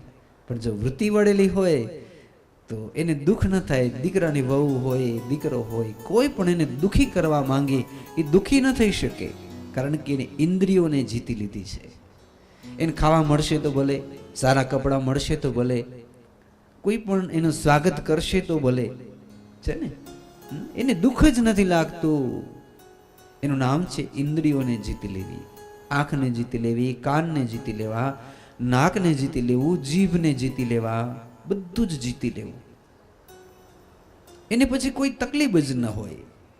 જ્યારે એમ કે ભગવાન એમ કે હાલો તારી ચિઠ્ઠી આવી ગઈ, તો કે હાલો બગલમાં દબાવે થયેલા થાય હાલતા. પછી એમ ન કહેવાય કે હજી 10 કામ બાકી રહી ગયા છે. ઓની જ્યારે હાકલ આવે તરત જ બગલમાં ચોલી દબાવીને કે ચલો તૈયાર રહે. એમ આટલી તૈયારી જોઈએ જીવનમાં. ક્યારે મૃત્યુ આવશે કાંઈ નક્કી નથી. 4 વસ્તુ જીતી લેજો. માળા જીતી લેજો, શ્વાસને જીતી લેજો. શ્વાસ શું કામ ખબર છે? ખોટા વિચારો ના આવે એટલે. ખોટા વિચારો આવે છે શ્વાસથી. શ્વાસ હાલે, આંખ મટકા મારે, આંખ મટકો મારે એટલે બુદ્ધિ વિચલિત થાય, સાચા ખોટા વિચાર આવે. પણ આંખ મટકો જ ન મારે તો વિચાર જ ના આવે. એને ત્રાટક કહેવાય. તમે શ્વાસ લેવાનું બંધ કરો ચાલો, તમારી આંખ મટકો નહીં મારે. જ્યાં સુધી શ્વાસ નહીં લો ત્યાં સુધી આંખ મટકો નહીં મારે. સમજાણું? હવે આંખ જો મટકો નથી મારતી તો તમારી બુદ્ધિ કાંઈ વિચાર નથી કરી શકતી, એકદમ સ્થિર થઈ ગઈ. બસ આટલું જ જરૂરી છે. 1 મિનિટ માટે પણ તમારી બુદ્ધિને તમે સ્થિર કરી શકો. જીત સંગો જીતેન્દ્રિય. વ્યસનોને જીતી લેવા, ઇન્દ્રિયોને જીતી લેવીને છેલ્લે સ્થૂલે ભગવતો રૂપે મન સંધાર દિત્યા. આ વસ્તુ જીવનમાં સમજવા જેવી છે કે એક એવા ભગવાન જોઈએ જે ભગવાન પ્રત્યે આપને એવી તો શ્રદ્ધા હોય જેવી શ્રદ્ધા પતિવ્રતા બેનને પોતાના પતિ પ્રત્યે હોય. માની લો કે બેનને પૂછીએ કે તમને સૌથી વધારેમાં વધારે કોણ ગમે? તો કે મારો પતિ. પછી સાસુ? તો કે એ ગમે તો ખરી પણ પતિ જેવા તો નહીં જ ને. પછી તમારો દેર, જેઠ, તમારી માં, તમારો બાપ. સમજાય છે ને? બધા જ આપણા સગા સંબંધીઓ હોય એ બધા આપને ગમે કે મારા પોતાના છે. પણ શું બધા એને પતિ કહેવાય? પતિ કેને કહેવાય?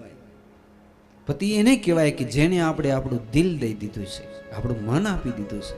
સૌથી કિંમતી વસ્તુ મન છે. સાસુને કઈ મન ના અપાય, કઈ દિલ ન દેવાય. સાસુ સસરા, આપણી મા બાપ ગમે તે હોય એને આપણે દિલ ન દઈ શકીએ, એક જ આપણા પતિને આપણે દિલ દઈ શકીએ. એવી જ રીતે જીવનમાં એક એવો ભગવાન હોવો જોઈએ કે જે ભગવાનને આપણે આપણું દિલ આપી શકીએ. નહીં તો જ્યાં જ્યાં દ્રષ્ટિ કરી 1000 ભગવાન દેખાશે તમને. લો તો કેને તમે દિલ દીધું છે? પૂછો તમારા આત્માને. રામને દિલ આપ્યું, કૃષ્ણને આપ્યું, મહાદેવને આપ્યું, કેને દિલ આપ્યું? તો એક ભગવાન સ્થૂલે ભગવતો રૂપે મન સંધાર દ્વિતયા. આ જો નહીં હોય ને તો પછી વળી વૃત્તિ વેર વિખેર થઈ જાય. એક પેલી બેન હોય આમ શ્રાવણીથી બોર કાઢતી હોય, દોરી છૂટી જાય તો, આખો શ્રાવણી વિખાઈ જાય તો પોતે જ કચરો થઈ જાય કે નહીં? એમ તમે 5-25 ભગવાનને માનતા હશો તો તમારું આ જે અંતરાત્મા મન છે એમાં કચરો ભરેલો કહેવાય. સમજી ગયા? એક જ ભગવાન જો હશે તો તમારો હૈયું, તમારું મન એકદમ સ્ફટિક જેવું શુદ્ધ દેખાશે. ભગવાન ઘણા બધા ન હોય, ભગવાન એક જ હોય. તો પછી આ બ્રહ્માજી, આ ઇન્દ્ર, બાબુ દાદા, આ ઘણા બધા ભગવાન દેખાય છે તે એ ખોટા છે? તો કે ખોટા તો નથી, પણ એક સાસુમાં છે, એક જેઠ છે, એક નણંદ છે, એક આપણી માં છે, એક આપણો ભૈલો છે કે નહીં? જેમ તમારું કુટુંબ છે એવી રીતે ઘણા બધા ભગવાન છે. પણ એમાંથી તમારે એક ભગવાન એવા ગોતી લેવા પડશે જેને તમે દિલ દઈ શકો. પરીક્ષિત, એ દિલ દીધા પછી તમારે છૂટા. ગોપીઓએ ભગવાનને દિલ આપી દીધું, બસ વાત પૂરી. પછી એને કાંઈ કરવું જ ન પડ્યું. બસ ગાયોને દોતી રહી, જમનાના જળ ભરતી રહી, સંસારના કામ કરતી રહી અને હસતે હસતે વૈકુંઠના વિમાનમાં બેસી ગઈ. સમજાડું? તો કેટલા ભગવાનની તમે પૂજા કરશો? તો કે બધાયનો આદર સત્કાર કરશું, બધાને પ્રણામ કરશું. જેને જેનું કામ પડે તો આપણે કોઈકના ઘેર કેમ લગ્નમાં જવું પડે તો એવી રીતે જાશું ખરા, પણ દિલ અમે એક ભગવાનને દેશું જેમ અમારા પતિને આપી છે એવી રીતે. આ સમજવાની વસ્તુ છે. જો તમે હજી સુધી મૃત્યુ સુધી પરીક્ષિત કેને તમે દિલ જ નથી આપી શક્યા તો તમારી મુક્તિ શક્ય નથી. તમને વારંવાર જન્મ થશે. એક ભગવાનને સંપૂર્ણ સમર્પિત થઈ જવું, 2-3 નહીં, એક જ ભગવાન. પરીક્ષિત, બોલો તમને કયા ભગવાન ઉપર શ્રદ્ધા? એની કથા હું તમને કહું. ત્યારે પરીક્ષિત રાજા કહે છે, મને તમારા કૃષ્ણ ઉપર પરમ શ્રદ્ધા છે બાપજી. મને કૃષ્ણની અંદર જ બધું દેખાય છે, તો મને કૃષ્ણની કથા કહો. હવે ધારણા વિશે કહે છે કે તમે કેનું ધ્યાન ધરશો? તો કે જેની ધારણા કરશો ને તમે એનું તમે ધ્યાન ધરશો. ધારણા એટલે શું? શેનું ધ્યાન ધરવું એનું નામ છે. કેવી રીતે આને સમજવું હોય તો આપણે ક્યારેક સમાજવાડીમાં જમવા જઈએ, હે વાસણના એવા કકડાટ થતા હોય, તબા વાસણ ખખડાટ થાય, માણસો એટલો ઘોંઘાટ કરતા હોય, ઢોકળા ને ગુલાબજાંબુ જે બધી વસ્તુ જોવું, પછી તમે ઘરે આવી જાઓ અને તરત જ હાથ પગ ધોઈને કે સ્નાન કરીને માળા લઈને બેસો, ઘડીક વાર તમને શું થશે, પેલો એ વાડી વાળું જ દેખાશે, ગુલાબજાંબુ દેખાશે, ઢોકળા દેખાશે, એના જે કકડાટ થતા હતા, બધા ઘોંઘાટ થતા હતા, એ તમારા મગજમાં આવશે. સમજ્યા? આનું નામ ધારણા છે. તમારે ઘોંઘાટનું ધ્યાન ધરવું છે તો કે ના, પણ આની અંદર તો ઘોંઘાટ આવી ગયું પહેલે વહેલું. હવે આ ધારણાની અંદર જે આપને યોગ્ય લાગે, સત્ય લાગે, પ્રત્યાહાર સમજી વિચારે મારે કેનું ધ્યાન ધરવું છે. સમજ્યા ને પરીક્ષિત? अब ક્યાંય દ્રષ્ટિ નહીં, એક જ દ્રષ્ટિ કૃષ્ણ પ્રત્યે. તો તમારે કોઈ બીવાની જરૂર નથી. તમે ગોકુળ ગામની ગોપીઓને તમે જોઈ કે નાક બંધ કરીને ગુફામાં બેસી ગઈ? ગોપીઓને જોઈ કે ભગવા કપડા પહેરી લીધા? ના, તમારા જેમ જ ઘરના કામ કરે, વાસિંદા કરે, ગાયોની સેવા કરે, પોતાના પતિની સેવા કરે, દીકરાઓની સેવા કરે, અને આ સેવા કરતે કરતે રાસલીલામાં ચાલી ગયેલો. સમજ્યા ને? એ કેવી રીતે? તો કે ધારણા દ્વારા, પ્રત્યાહાર દ્વારા, અને એક ભગવાનનું ધ્યાન ધરવાથી, એને દિલ દેવાથી. ગોપીઓને પૂછવામાં આવ્યું કે ગોપીઓ સાચું બોલી દો, તમારા પતિ કોણ છે? ત્યારે ગોપીઓ એમ કીધું, આ શરીરના પતિ કોઈક છે જેનાથી અમે પરણ્યા છીએ, પણ અમારી અંદરનો આત્મો, અમારા આત્મારામનો પતિ શ્રી કૃષ્ણ છે. સમજી ગયા? તમારા બહારના શરીર ઉપર અધિકાર તમારા પતિનો છે, પણ તમારો અંદરનો જે અંતરાત્મા છે એની ઉપર અધિકાર મારા શ્યામ સુંદરનો છે. સમજાણો ને? બે વસ્તુ છે આપણા બધાએ પાસે. તો મધુરમ મધુરે ભ્યોપી મંગલે ભ્યોપી મંગલમ, પાવનમ પાવને ભ્યોપી હરે નામ કેવલમ. હવે સૌનક ઋષિ રાજી થયા છે અને એમ કીધું, જીન હરી કથા સુની નહીં કાના, જીન હરી કથા સુની નહીં કાના, શ્રવણ રંગ્ર અહી ભવન સમાના.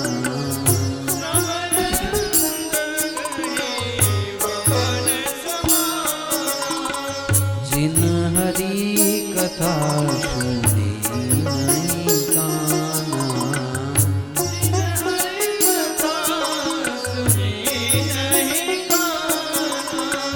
ते सिर कटु तुम्बेरी समतुला, जो न नमत हरि गुरु पद मूला, जिन हरि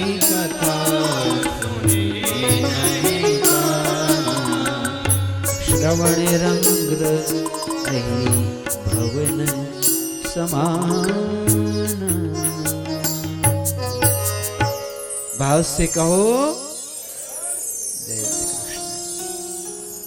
બહુ સરસ વાત કરી કે જેણે કાનથી ધરાઈ અને ભગવાનની કથા નથી સાંભળી, જેના હરિ કથા સુની નહીં કાના, તો એને કાન ન કહેવાય.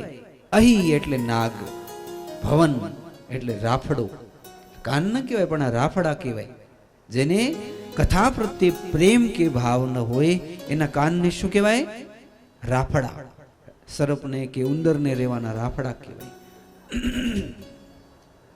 તે શિર કટુતુંબરી સમતુલા, જો ન નમત હરિ ગુરુ પદમૂલા.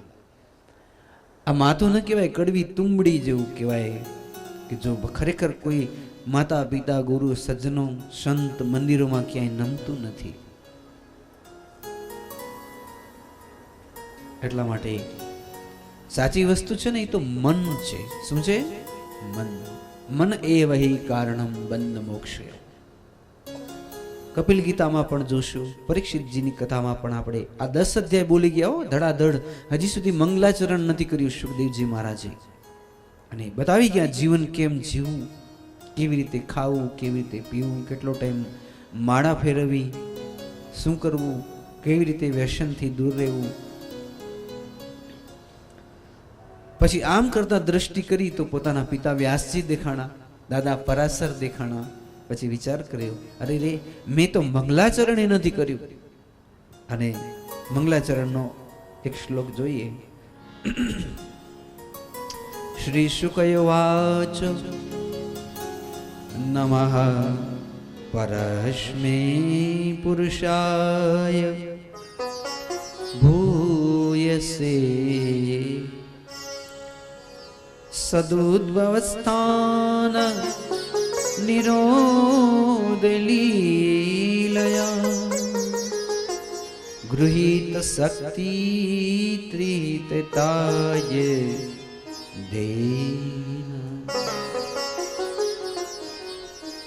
આમાં એક વખત રાધાજી એવું બોલી ગયા, રાધસા. નહીં તો આખી ભાગવતમાં ક્યાંય રાધા નામ નથી. એક વખત બોલી ગયા સુખદેવજી, રાધસા. એ કથા છે કે સુખદેવજી મહારાજ છે ને પેલે પોપટ હતા, ક્યાં કને? રાધાજીના ગોલોકધામમાં. અને આખો દિવસ એમ કે રાધે રાધે રાધે રાધે. તો રાધાજી એમ કે, હે પુત્ર, કૃષ્ણ કૃષ્ણ વદ, રાધા રાધા ઇતિ ન. રાધા રાધા ન કે, કૃષ્ણ કૃષ્ણ કહે. પણ સુખદેવજી કોઈ દી કૃષ્ણ કૃષ્ણ ન કહે, રાધા રાધે એમ કે. તો એક દિવસ રાધાજીએ સંદેશો મોકલાવ્યો. એ પોપટ લઈને જાય. મહાદેવ બરોબર એ જ વખતે માતા પાર્વતીજીને અઘોર મંત્ર આપે. અને એ પોપટ એટલે સુખદેવજી મહારાજ એને આ સાંભળી લીધું. અને પછી એ પોપટ વ્યાસજીના પેટમાં ચાલ્યા ગયા, વ્યાસજીના પત્નીના પેટમાં. અને પછી ખાસ રાધાજીનો શિષ્ય છે આ સુખદેવજી મહારાજ. એટલા માટે આ 10 અધ્યાયની અંદર મંગલાચરણ આદિ કરી અને ખૂબ ભાવપૂર્વક સુખદેવજી મહારાજ વંદના કરે. અને પછી પરીક્ષિત રાજા સૃષ્ટિ વિશે એક પ્રશ્ન પૂછે છે કે બાપજી, અમને એમ પ્રશ્ન થાય છે, આકાશ કોણે બનાવ્યો હશે? તમને થાય છે કોઈ દી પ્રશ્ન? સૂરજને કોણે બનાવ્યો હશે? તારાને કોણે બનાવ્યા હશે? દરિયામાં પાણી આટલું બધું છે, આ દરિયા કોણે બનાવ્યા હશે? આ બધું કોણે બનાવ્યું હશે? મને, તમને, ઝાડવા, મોરને, ચકલીને કોણે બનાવ્યા હશે? આવો પ્રશ્ન પૂછ્યો. હવે આવશે વિરાટ પુરુષની કથા. એ એમ કહે છે કે આ વિરાટમાંથી બધું નીકળ્યું. અને વિરાટ એટલે ભગવાન વિષ્ણુ. કોણ હતા વિષ્ણુ? તો કે સહસ્ત્ર શ્રી રેખા પુરુષ સહસ્ત્રાક્ષ સહસ્ત્રપાત સભૂમિગુ સર્વત સ્પૃત્વા ત્યતિષ્ઠ દશાંગુલો. બે હતા, પુરુષ અને પ્રકૃતિ. એમણે ઈંડાને જન્મ આપ્યો. ઈંડું ફાટ્યું અને એમાંથી ભગવાન વિષ્ણુ નીકળ્યા. વિષ્ણુ ભગવાનની નાભીમાંથી બ્રહ્માજી નીકળ્યા. પછી બ્રહ્માજીને કીધું કે હવે તમે સૃષ્ટિનો વિસ્તાર કરો. બ્રહ્માજી વિચાર કર્યું, કેમ સૃષ્ટિનો વિસ્તાર કરું? એટલે સર્વપ્રથમ મહતત્વ નીકળ્યું. શું લખ્યું છે? મહદ તત્વ. આ મહદ તત્વ એટલે લગભગ કૃષ્ણ યા તો રામ અથવા તો પરમ બ્રહ્મ જેને કહીએ, આ મહતત્વ છે. એમાંથી બધું થયું. પછી એમાંથી મહતત્વમાંથી 3 પ્રકારના અહંકારો થયા. 5 જ્ઞાનેન્દ્રિય, 5 કર્મેન્દ્રિય, 5 તન્માત્રા, પંચમહાભૂત. આ બધું આ શરીર જે 24 તત્વનું આખું બન્યું. આવી રીતે સૃષ્ટિના મંડાણ થયા. પછી વનસ્પતિઓ, પછી પક્ષીઓ, પછી પશુઓ, અને 9મી સૃષ્ટિ થઈ ત્યારે આપણે માણસો, ઇન્સાન આપણે પ્રગટ થયા 9મી સૃષ્ટિમાં. એની કથા છે. તો કહેવાનો તાત્પર્ય એ છે, આમાં કોઈ આપણે પૂછે, ચાલો એક પ્રશ્ન પૂછે, જે અઘરામાં અઘરો પ્રશ્ન છે કે પહેલે ઈંડું આવ્યું કે પહેલે મરકી? પહેલે બીજ આવ્યું, પહેલે વૃક્ષ? આ એકદમ અઘરામાં અઘરો પ્રશ્ન. ને આ જો આવડી જાય તો બધું આવડી જાય. તો પહેલે બીજ આવ્યું તો કે ના. પહેલે વૃક્ષ આવ્યું તો ના. તો પેલે આ બીજ ને વૃક્ષ ને ક્યાંથી આવ્યા? હવે સમજવા જેવી વસ્તુ એ છે કે ભગવાને સ્વયં પોતે જ બીજ બની પોતે અવતાર લીધા છે, પોતે જ વૃક્ષ બની ગયા. તમે જો વિભૂતિ યોગમાં ભગવાન કે પીપળો હું છું, તુલસી હું છું, જગતની જેટલી વનસ્પતિઓ હું છું, જગતના જેટલા પ્રાણીઓ હું છું. મારું બીજ, મારામાંથી માણસ, સ્ત્રી, પુરુષ, એનું પહેલું બીજ હું છું. પહેલે હું જ સ્ત્રી બની ગયો, પહેલે હું જ પુરુષ બની ગયો, પછી એ આખી ક્રમ ચાલતો ગયો. એટલે બીજ કોણ બની ગયું? બીજમાં સર્વભૂતાના, બધા જ ભૂતો એનું બીજ હું છું. પહેલે વહેલે આકાશ કેવી રીતે બન્યું? તો કે મારામાંથી બન્યું. કેમ? આ પૃથ્વી તો કે મેં બનાવી, એનું બીજ હું છું. આ પાણી મેં બનાવ્યું, એનું બીજ હું છું. નરા મારા રૂવાણામાંથી નીકળ્યા છે. સમાધાન થયું? આ જગતની જેટલી પણ વસ્તુ તમને દેખાય, આ બધી વસ્તુ ભગવાને પોતાના બીજ રૂપે પ્રગટ કરી. કેવી રીતે? 4 પ્રકારના ભગવાન છે. કેટલા ભગવાન છે? 4. એક ભગવાન છે એને આપણે કહીશું અવિનાશી, અને એ ભગવાન કઈ પ્રપંચ નથી કરતા. એક ભગવાન છે સાકાર, 24 અવતાર થયા, એ સાકાર ભગવાન કહેવાય. અને બ્રહ્મા વિષ્ણુ મહેશ એ પણ સાકાર કહેવાય, એટલે એને આકાર છે. તો એક રામ ઘટ ઘટ में डोले, એક રામ નિરાકાર છે. અને હવે જેની આપણે વાત કરી રહ્યા છીએ એ રામ છે બુંદ, બુંદ રામ સકલ પસારા. જે આપણામાં બુંદ હોય કે નહીં, સમજો છો? બુંદ એટલે બીજ. પધારી, જય શ્રી રામ, જય શ્રી રામ, જય શ્રી રામ. અમારા દાદા શાંતિલાલજી મહારાજ પધાર્યા છે, ખૂબ ભાવથી જય શ્રી રામ, જય શ્રી કૃષ્ણ. તો આપણે જોતા હતા ત્રીજા જે ભગવાન છે ને, એ ભગવાનને આપણે બુંદ ભગવાન કહીશું, બીજ ભગવાન. અને આ બીજ ભગવાનની અંદરથી બધું ઉગ્યું. હું, તમે, જે કંઈ પણ દેખાય બધું બુંદ રામ સકલ પસારા. તમારી અંદર કાંઈ વસ્તુ નથી તોય તમે એક નવા બાળકને જન્મ આપી શકો છો કે નહીં? બરોબર છે ને? તમારી અંદર બીજ ભગવાન બેઠો, તરત જ તમે નવા બાળકને જન્મ આપ્યો. એક વૃક્ષ ની અંદર બીજ ભગવાન આવ્યા તો નવા ફળ ફૂલ થયા. એક જાનવરની અંદર બીજ ભગવાન બેઠા, નવી સૃષ્ટિ, મંડાણ થયું. સમજાણું? તો એ ભગવાન જ છે જે બીજ છે. બીજમાં સર્વભૂતાના, હું જ બધાય ભૂતોનો બીજ છું. હવે તમારે બીજા ભગવાનની કોઈને ગોતવા જવાના નથી. આમાં ભગવાન એમ કહે છે, મેં જ સમગ્ર સૃષ્ટિ રચી છે.